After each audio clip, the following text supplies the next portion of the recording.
Welcome back to the channel. After I initially posted this video, I thought it would be more appropriate to start off with a disclaimer.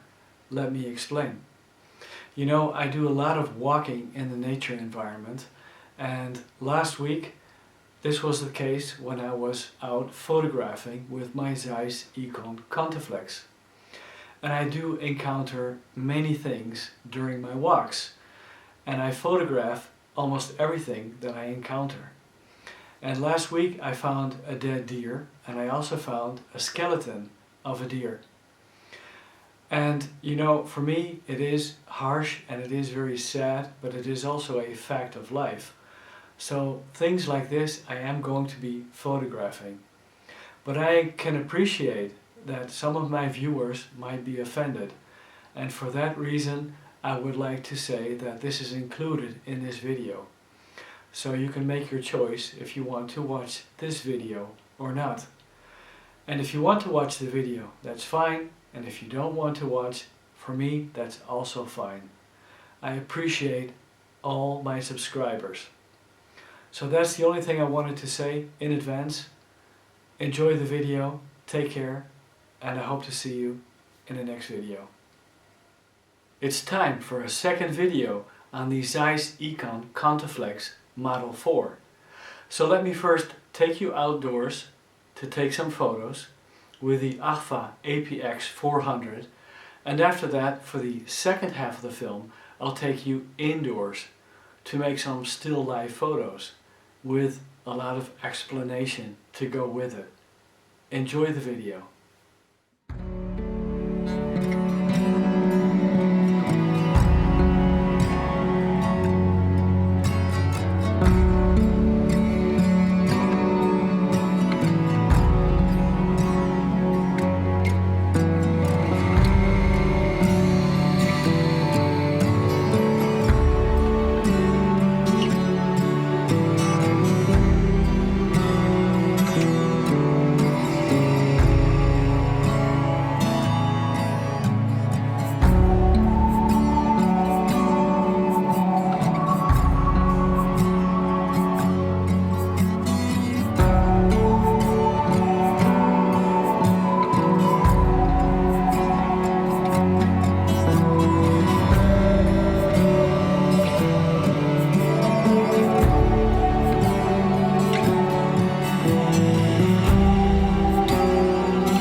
Welcome in our living room.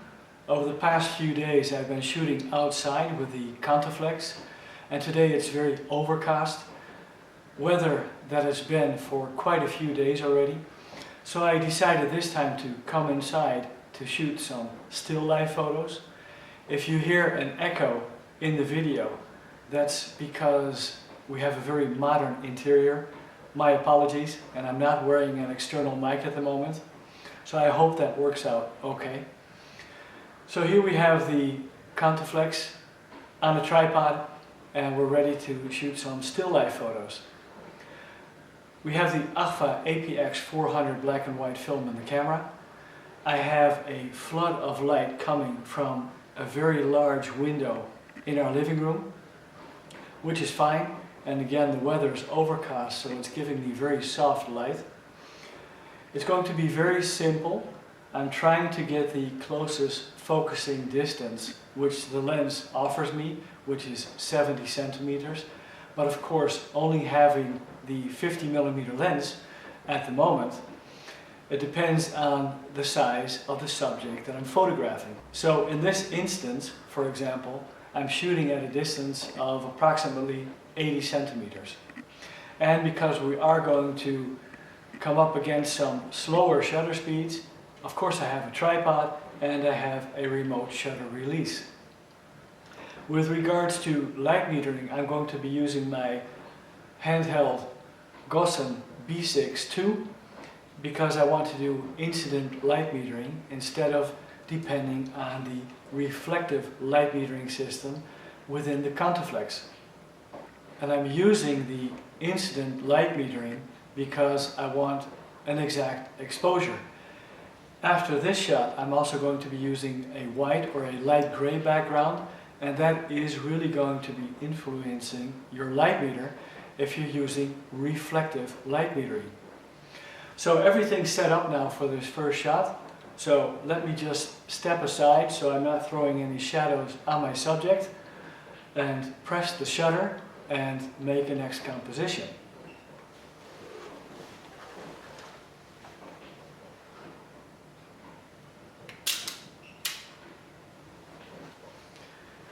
Right, well that was the first shot, and when you start using cameras like this, you start to really look at the details of camera handling, for example.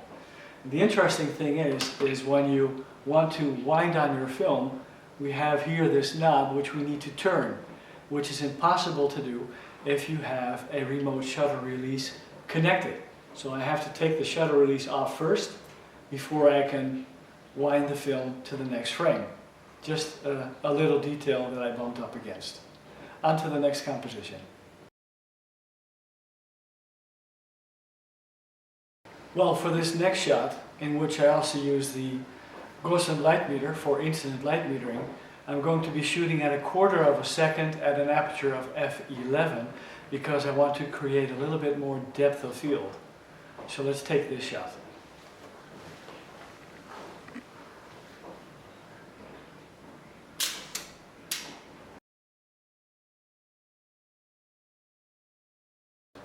Let's shoot some glassware. That's always a challenge, especially with regards to reflection. This time around I'm going for 1/2 a second at f16 because I want to create more depth of field. Try to get these 3 vases all as sharp as possible in this composition. I focused on the contour of this middle vase. So let's see what that brings us. Time to take the photo.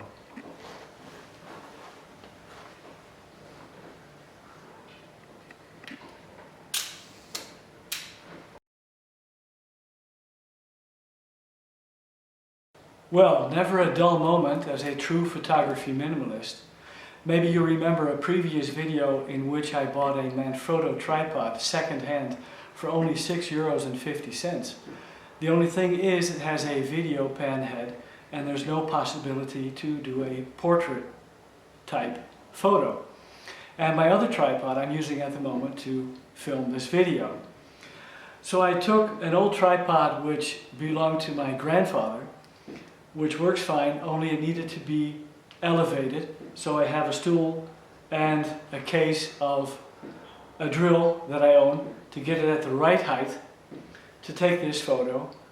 And it belongs to my wife. She has a Mickey Mouse collection. So here we go. It's not Mickey Mouse. It's Felix the cat. Black on black. And I'm shooting this at f11 at 1/4 of a second. So let me get out of the light. I did put the reflector a little bit closer to Felix the cat because here we have light throwing on the bend in the paper, and I wanted to simulate that as best as possible on the other side of him to get a very even light on Felix. So let's try this on the black background first, and then we'll switch to the white background. And maybe you've seen that I've needed to tape down this part of the tripod, which I'll try to do a little bit better because the camera is too heavy and the tripod will fall over. But you know, that's all in the game. Let's take the shot.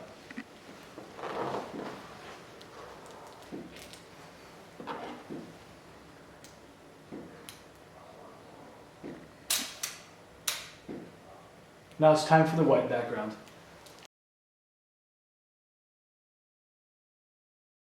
Well, I ended up choosing the silver reflective background because my wet background is a little bit damaged. I'm using the same shutter speed and aperture with Felix as I did with the black background. So let's take the shot.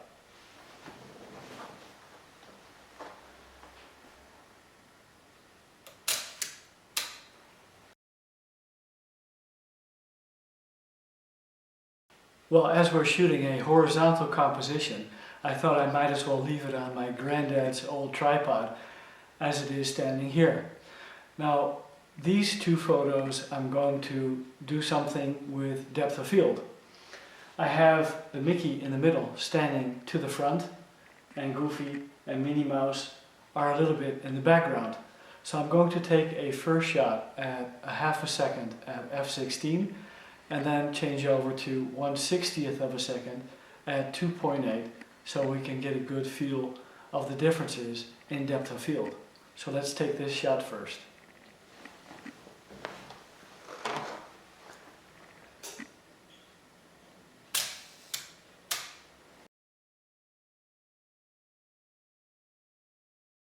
And now for 1/60th of a second at 2.8.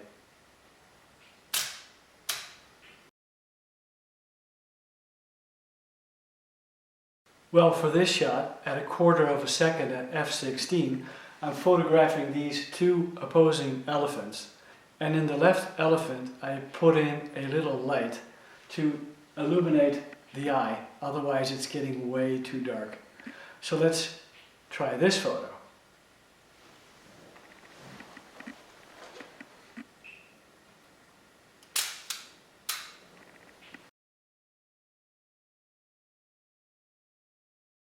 Well, a minimalistic photographer shooting minimalistic compositions.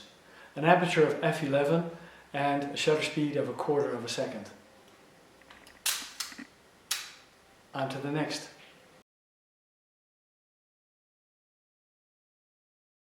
Again, a very simple image. First of all, at a quarter of a second at f8, and I'm going to make a second image of a quarter of a second at f11. And to make it stand out a little bit more, I illuminated this Buddha from the back with a little light, as you can see, to make it stand out a little bit more in the photo. So let's give this one a try.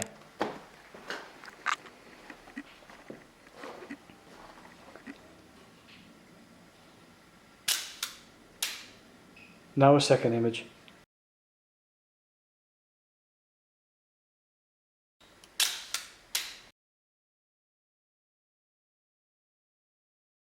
Before I end the video, let me just quickly tell you that I purchased a second lens for my Contaflex camera.